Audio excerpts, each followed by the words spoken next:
Hello students, welcome to Vijay study way classes. तो आज हम लोग क्लास 6 का चैप्टर 9 पढ़ने जा रहे हैं। The living organisms and their surrounding, सजीव वस्तुएं और उनके परिवेश। ठीक है, तो ये जो लेसन है the living organisms and their surroundings, इनमें इस लेसन में जो हमें टॉपिक्स पढ़ने वो कौन कौन से होंगे? वो होंगे habitat, adaptations, types of habitat, acclimatization, components of a habitat। तो ये सारे ही टॉपिक्स हमको इस लेसन में पढ़ने हैं, जिसमें हम समझेंगे कि जो लिविंग ऑर्गेनिजम्स होते हैं उनके हैबिटेट या उनके जो परिवेश होते हैं वो कैसे कैसे हो सकते हैं, कहाँ कहाँ पे लिविंग ऑर्गेनिजम्स हम लोग देख सकते हैं या हम लोगों ने देखा होगा या पाए पाए जाते हैं। ठीक है, तो स्टार्ट करते हैं the living organisms and their surroundings. So सबसे पहले देखते हैं कि हैबिटेट क्या होता है। What is habitat?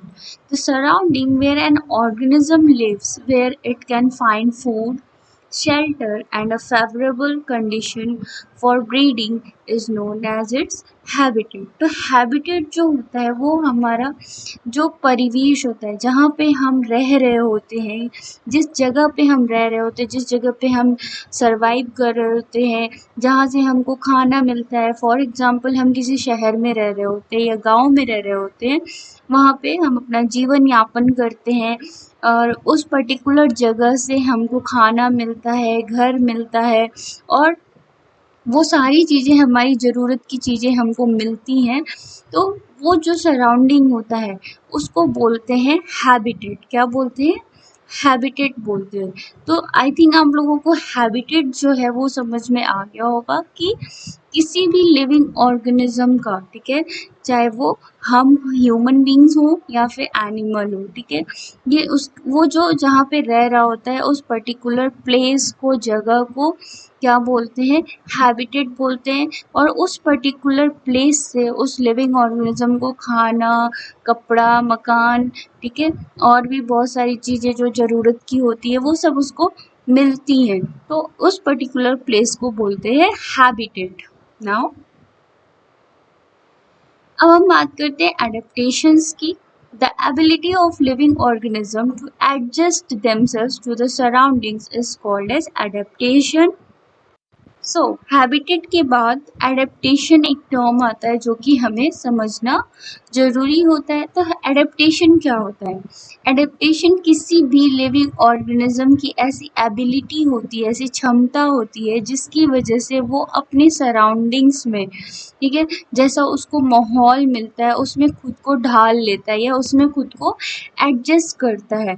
उस particular ability of living organism को क्या बोलते हैं? एडेप्टेशन। मतलब किसी भी चीज़ को अडॉप्ट करना, ठीक है। फॉर एग्जांपल कि हम कहीं पे जब जाते हैं, नई जगह पे जाते हैं, नए शहर में जाते हैं, तो पहले तो हमको बहुत ही अटपटा लगता है, बट कुछ दिनों के बाद हम बहुत ही अपने एनवायरनमेंट के साथ घुल मिल जाते हैं, यूज टू हो जाते हैं।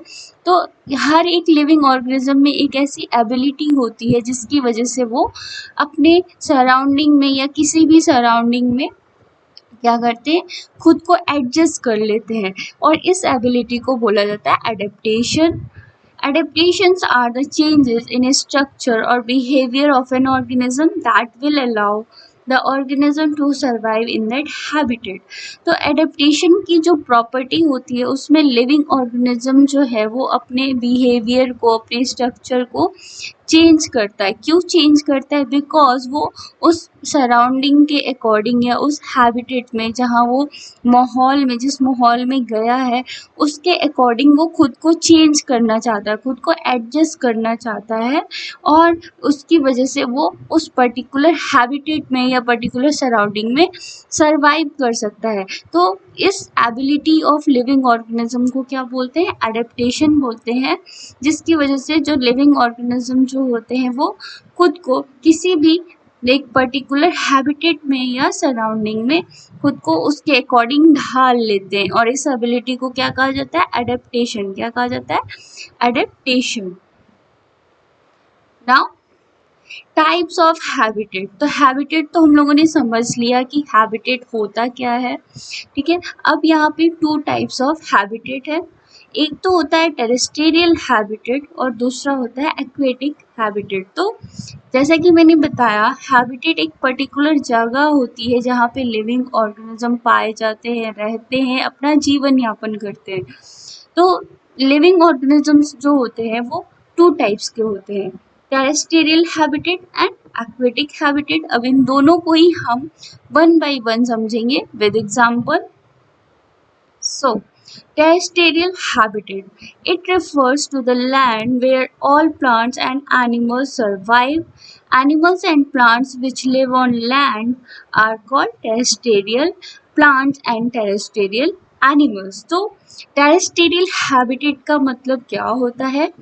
ऐसी जगह, ठीक है, जहाँ पे जो प्लांट्स और एनिमल्स जो होते हैं वो लैंड पे यानी धरती पे सरवाइव करते हैं, अपना जीवन यापन करते हैं। ऐसे पौधे, ऐसे पेड़ और ऐसे जानवर, और या आप कह सकते हैं ऐसे लिविंग ऑर्गेनिज्म जो धरती पे रहते हैं, जो लैंड पे रहते हैं और सरवाइव करते हैं, उनको बोला जाता है टेरेस्टेरियल प्लांट्स या टेरेस्टेरियल एनिमल्स। और इनके जो टेरेस्टेरियल प्लांट्स और जो टेरेस्टेरियल एनिमल्स की जो सराउंडिंग होती है, जहाँ पे ये लोग सरवाइव करते हैं, उसको बोला जाता है टेरेस्टेरियल हैबिटेट।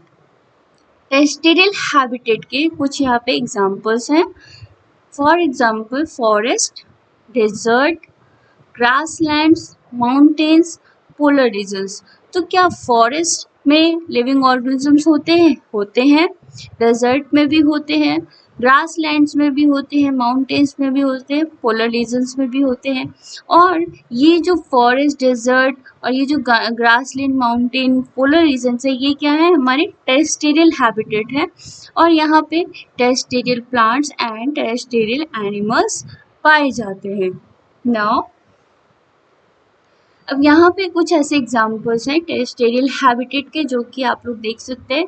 ये है फॉरेस्ट, ठीक है। यहाँ पे जो प्लांट्स और जो एनिमल्स सरवाइव करते हैं, इनको बोला जाता है टेरेस्टेरियल प्लांट्स एंड एनिमल्स। और इस पर्टिकुलर इन्वायरमेंट को, जो फॉरेस्ट है, ये क्या है? ये है एक टाइप का टेरेस्टेरियल हैबिटेट। ग्रासलैंड, ग्रासलैंड में भी एनिमल्स और प्लांट्स पाए जाते हैं जो कि लिविंग ऑर्गेनिजम्स हैं, ये भी एक टाइप का क्या है? Terrestrial habitat. Mountains, polar regions, ठीक है। तो यहाँ पे हम लोगों ने समझा टू टाइप्स के हैबिटेट, जिसमें फर्स्ट पार्ट हमारा क्या है? Terrestrial habitat. तो टेरेस्टेरियल हैबिटेट आई थिंक आप लोगों को समझ में आ गया होगा कि क्या होता है। जहाँ पे ऐसा हैबिटेट या ऐसा प्लेस सराउंडिंग जहाँ पे जो एनिमल्स और जो प्लांट्स होते हैं लैंड पे, धरती पे सरवाइव करते हैं, अपना पूरी लाइफ को वहीं पे बिताते हैं, लैंड पे बिताते हैं। तो ऐसे एनिमल्स, ऐसे प्लांट्स को क्या बोला जाता है? Terrestrial plants and terrestrial animals बोला जाता है। और ये जो जिस परिवेश में रहते हैं, जिस एनवायरनमेंट में रहते हैं, उसको बोला जाता है टेरेस्टेरियल हैबिटेट। नाउ अब दूसरा जो टाइप है हैबिटेट का, वो है हमारा एक्वेटिक हैबिटेट। तो समझते हैं कि एक्वेटिक हैबिटेट क्या होता है। It refers to the region covered with water where plants and animals are live in water. तो एक्वेटिक हैबिटेट जो होता है, जैसा कि नाम है एक्वेटिक, तो बहुत से लोग इससे फैमिलियर होंगे कि एक्वेटिक मीन्स वाटर। तो ऐसे प्लांट्स और ऐसे एनिमल्स जो वाटर में सरवाइव करते हैं, उनको बोला जाता है aquatic plants and aquatic animals. और ये एक्वेटिक प्लांट्स और ये एक्वेटिक एनिमल्स जिस पर्टिकुलर एक्वेटिक वाटर बॉडी में रहते हैं, उसको बोला जाता है एक्वेटिक हैबिटेट। तो examples of aquatic habitat are freshwater, marine and coastal habitat, ठीक है। तो जैसे कि टेरेस्टेरियल हैबिटेट हम लोगों ने पढ़ा, वहाँ पे एक लिविंग ऑर्गेनिज्म को अपनी ज़िंदगी को सरवाइव करने के लिए, जीने के लिए, वहाँ पे उनको हर सुटेबल चीज़ प्रेजेंट है। लाइक एयर, वाटर, खाना, ठीक है। सिमिलरली एक्वेटिक हैबिटेट में भी क्या होता है कि एक्वेटिक हैबिटेट में जितने भी प्लांट्स एनिमल्स सर्वाइव करते हैं, रहते हैं, उनके लिए भी वहाँ पे हर एक सफिशिएंट चीज़ वहाँ पे प्रेजेंट है, लाइक ऑक्सीजन हो गया, वाटर हो गया, फूड हो गया। तो जो एनिमल्स या जो प्लांट्स और जो लिविंग बींग्स एक्वेटिक बॉडीज में रहते हैं, वाटर बॉडीज में रहते हैं, उनको बोला जाता है aquatic plants and aquatic animals. और इस पर्टिकुलर बॉडी को या इस पर्टिकुलर इन्वायरमेंट को क्या बोला जाता है? Aquatic habitat. For example fresh water, marine and coastal habitat, इसको भी एग्जाम्पल से समझते हैं। तो यहाँ पे देख सकते हैं fresh water habitat.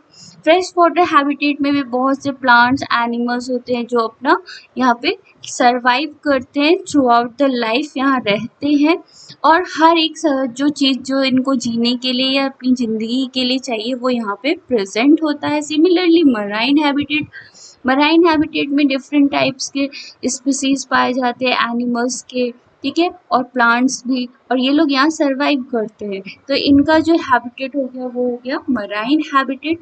Similarly coastal habitat. तो ये जो fresh water habitat, marine habitat and coastal habitat है, ये एग्जांपल्स हैं हमारे एक्वेटिक हैबिटेट के। नाउ एक्लीमेटाइजेशन। अब हमको समझना है कि एक्लीमेटाइजेशन क्या होता है।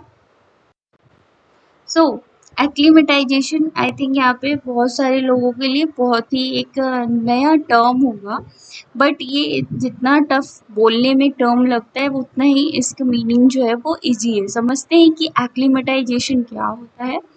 The ability of an organism to make a small adjustment or changes in the body in a short period of time to adjust itself to the surrounding atmosphere is called acclimatization।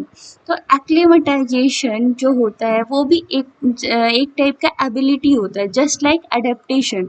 Acclimatisation में क्या होता है कि जो living organisms होते हैं वो अपने बॉडी में थोड़ा सा चेंज करते हैं, ठीक है, बहुत ज़्यादा नहीं, बिग चेंज नहीं आता है, थोड़ा सा चेंज करते, थोड़ा सा एडजस्टमेंट करते हैं अपनी बॉडी में, और बहुत ही कम समय में, ताकि वो अपने जो सराउंडिंग एटमॉस्फेयर है उसमें वो खुद को एडजस्ट कर सके, ठीक है। तो एडेप्टेशन में क्या था? एडेप्टेशन में वहाँ पे कोई भी ऐसा टाइम पीरियड का कोई भी बाउंडेशन नहीं था, ठीक है, और वो कैसा था, वो लॉन्ग टर्म चेंज होता था। बट एक्लीमेटाइजेशन में क्या होता है कि जो लिविंग ऑर्गेनिज्म होता है वो अपनी बॉडी में कुछ चेंजेस करता है for the adjustment to the surrounding atmosphere, but in a very small amount, in a very small interval of time.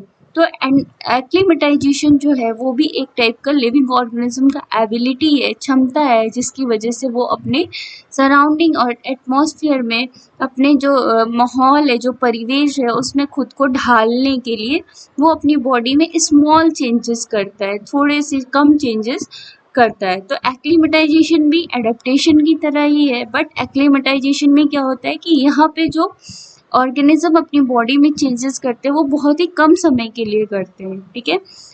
अब हम बात करते हैं कंपोनेंट्स ऑफ अ हैबिटेट, जो कि अगेन एक इम्पॉर्टेंट टॉपिक है। There are two types of components of a habitat. तो जो लिविंग ऑर्गेनिज्म हम लोग जो हैं, या ह्यूमन बींग्स हैं, जो एनिमल्स हैं, प्लांट्स हैं, ये हैबिटेट में सरवाइव कर पाते हैं। तो क्यों कर पाते हैं? तो जो लिविंग ऑर्गेनिज्म जो होते हैं वो हैबिटेट पे डिपेंड होते हैं अपने सर्वाइवल के लिए। तो वो डिपेंड होते हैं टू कंपोनेंट्स पे। तो एक होते हैं बायोटिक कंपोनेंट और दूसरा होता है एबायोटिक कंपोनेंट। तो हम जो लिविंग ऑर्गेनिजम्स होते हैं, हमें अपनी जो लाइफ को सरवाइव करने के लिए किसी भी हैबिटेट में टू कंपोनेंट्स की ज़रूरत होती है। एक होते हैं बायोटिक कंपोनेंट्स और एक होता है एबायोटिक कंपोनेंट्स। बायोटिक कंपोनेंट्स मतलब लिविंग कंपोनेंट्स, लिविंग थिंग्स, और एबायोटिक कंपोनेंट मतलब नॉन लिविंग थिंग्स, जो कि हमारे सर्वाइवल के लिए या किसी भी लिविंग ऑर्गेनिज्म की सर्वाइवल के लिए बहुत ही ज़्यादा इम्पॉर्टेंट फैक्टर्स होते हैं। इनको भी हम एग्जाम्पल से समझते हैं। Components of habitat are biotic habitat and abiotic habitat.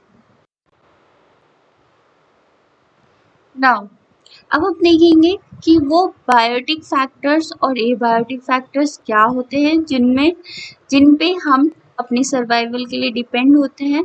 तो वो होते हैं fungi, plants, protista, animals, archaea, bacteria. ठीक है, तो ये जो है ये बायोटिक फैक्टर्स हैं जिनको हम जानते हैं एज अ लिविंग फैक्टर्स। ये कैसे होते हैं, ये जीवित होते हैं, ठीक है, सजीव होते हैं जिन पे हम डायरेक्टली और इनडायरेक्टली अपने सर्वाइवल के लिए डिपेंड होते हैं, या कोई भी लिविंग ऑर्गेनिज्म जो होता है वो अपने सर्वाइवल के लिए डायरेक्टली इनडायरेक्टली बायोटिक फैक्टर्स और एबायोटिक फैक्टर दोनों पे ही डिपेंड होते हैं, और ये दोनों ही हमारे सर्वाइवल के लिए बहुत ही ज़्यादा इम्पॉर्टेंट रोल प्ले करते हैं। तो बायोटिक फैक्टर तो हम लोगों ने समझ लिया। अब हम बात करते हैं एबायोटिक फैक्टर्स के। तो एबायोटिक फैक्टर्स जो होते हैं जो हमारे सर्वाइवल में बहुत ही ज़्यादा इम्पॉर्टेंट रोल प्ले करते हैं वो होता है air, salinity, soil, temperature, light, water, minerals, pH, humidity। ठीक है, तो ये सारी ही चीज़ें जो एबायोटिक फैक्टर्स होते हैं ये खुद तो नॉन लिविंग होते हैं बट हमें लाइफ देते हैं। ठीक है, इनके बिना हमारी जो लाइफ है वो पॉसिबल नहीं हो सकती है। ठीक है, तो यहाँ पे हम लोगों ने समझा कि जो लिविंग ऑर्गेनिजम्स होते हैं उनका हैबिटेट क्या होता है, उनके सराउंडिंग, उनके परिवेश क्या होते हैं, और हैबिटेट के कंपोनेंट्स जो होते हैं, हैबिटेट के जो कंपोनेंट्स होते हैं वो होते हैं बायोटिक एंड एबायोटिक। ठीक है, तो बायोटिक मतलब जो लिविंग थिंग्स हमारे आसपास हमारे एटमॉस्फेयर में प्रेजेंट है उनमें हम या कोई भी लिविंग ऑर्गेनिज्म डायरेक्टली इनडायरेक्टली अपनी सर्वाइवल के लिए डिपेंड होता है। नेक्स्ट जो होता है वो होता है एबायोटिक फैक्टर।